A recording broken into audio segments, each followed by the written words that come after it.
want to be actually the lead. It's whether or not I don't know what her relationship is with Nicole. All right, heads up.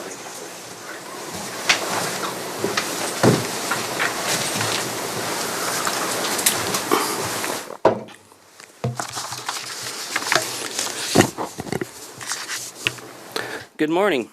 Bonjour à tous, je suis Charlie Angus, citoyen.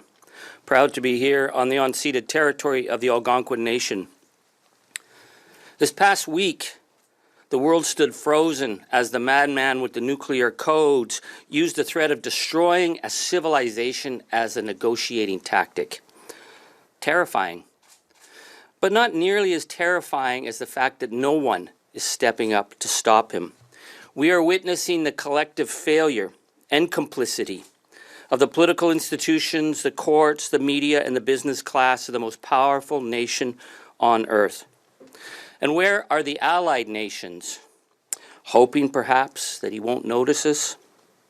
This past week, we learned that Donald Trump said he wasn't going to invade Canada or force the movement of the border. Not because we were a democratic ally, not because it would be a breach of international law, but because he says he likes King Charles. Canada is a sovereign, independent, and free nation. Our border and our democracy does not exist at the whim of the predator in the White House.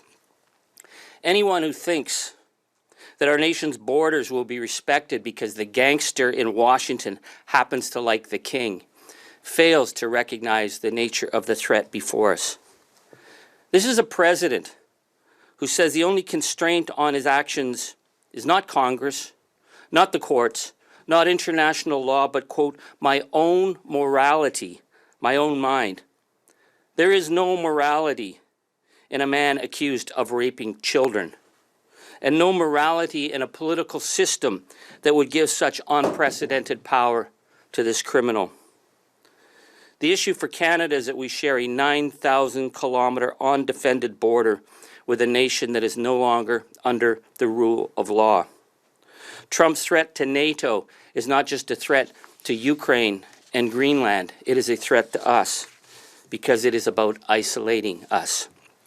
Donald Trump has never wavered in his attack on our nation or lessened the insults against our leaders and institutions.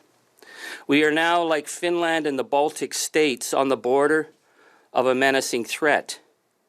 But they have taken an all-of-society approach to resistance. Canada needs one as well. For the past year, I've traveled this country meeting people and listening to their views on how to protect Canada's sovereignty and independence. Canadians are united like never before. They're willing to do their part, and they're fiercely determined to protect our democracy and our values. It's been reported that the government has set up plans for a 300,000-person volunteer citizens force, but so far nothing's been said publicly. Why? I've met many people willing to sign up. And this is not about marching with bayonets in Belleville, but building local teams of resilience to help out in whatever kind of emergency we face. It is about sending a message to the world that Canada's sovereignty is not up for discussion. This morning, I'm going to bring forward some suggestions based on what people have been talking to me about from one end of the country to the other. People who ask the question, well, what can I do? How do I make a difference?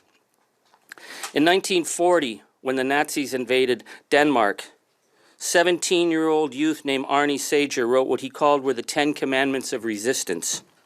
And those commandments were passed from family, to citizen, and the Danish people maintained a remarkable level of solidarity and saved almost the entire Jewish population.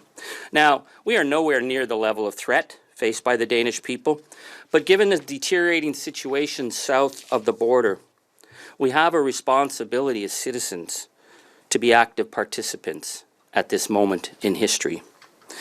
So I offer you 10 simple steps every Canadian should take to protect our democracy.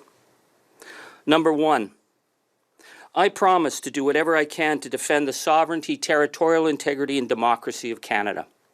2, I promise to respond to the best of my abilities to help in times of national disasters, floods, fires, or threats to our border. 3, I promise to upgrade my skills to help my community and my country, whether in emergency preparedness, first aid, or other training. 4, I promise to show up for my community and country by voting and participating in grassroots democratic actions, including resistance against anti-democratic threats. 5, I promise to remain true to the values of inclusion, fairness, and respect for Indigenous rights, and I will do my best to ensure that no one is singled out because of their sex, gender, race, or religious background.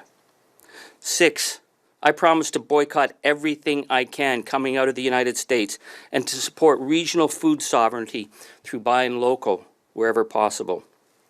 7, I promise to be an active blocker of disinformation and hate.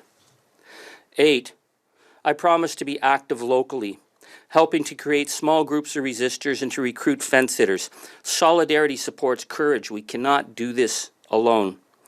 9, I promise to be a non-cooperator with tyranny. If my company or institution has contracts with tyrants or attempts to roll back rights, I will voice opposition, slow walk the work, or refuse altogether. Our labor is power. We need to push the corporate, education, and political sectors to take a stand. And 10, I promise that if our territorial integrity is breached, either externally or internally, I will be an active disruptor. I will refuse to obey any orders from those who would undermine our sovereignty and will engage in acts of mass resistance and disobedience to frustrate invaders, demoralize those fake authorities, and make it impossible for any undemocratic threat to govern us. We can tell ourselves, don't overreact. We can tell ourselves, well, hey, the king likes us. We can hope that NATO will protect us. We can tell ourselves, well, the midterms are coming and everything's going to be returning to normal again. Or we can face the fact that the only thing that will save this beautiful and at times fragile democracy is ourselves, the Canadian people. Le monde est témoin de la menace que représente le régime de Washington.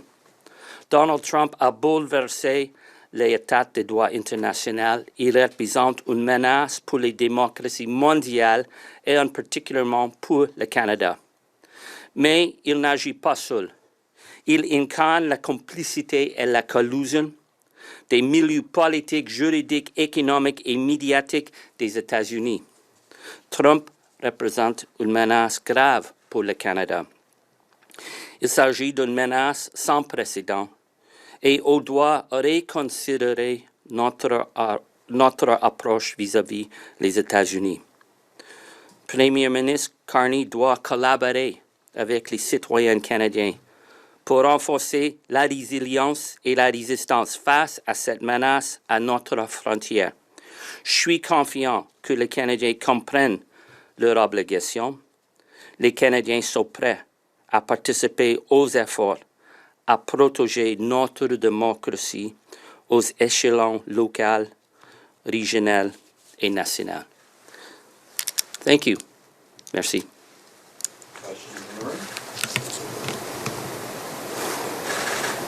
Thank you very much. Thank you.